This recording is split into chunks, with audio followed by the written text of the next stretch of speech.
If order 79 is... So about 5 million small businesses in total got loans, which is a lot. And the Treasury Department says they employ 51 million people. We won't find out how many of those jobs were actually saved until later. But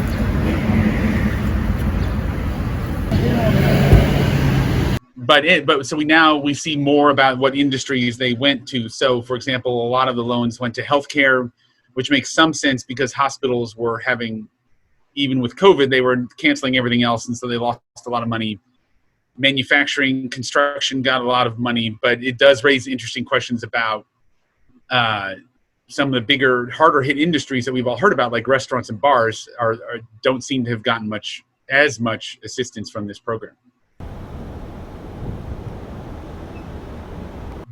The Treasury has said the average loan was $107,000, and so many were below that amount. So that does suggest that a lot of those were small, were mom and pops.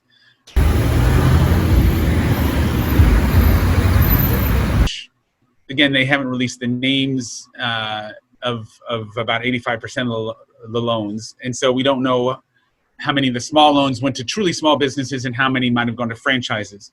But they also didn't tell us any, or they did collect demographic information on the borrowers, but that was voluntary. So there's not really much reliable data yet on minority business owners, women business owners, and things like that. And I think there's a lot of concern that those businesses, which can often be very small in terms of employees, may not have gotten what proportionate to their in the population or in the population of small business owners.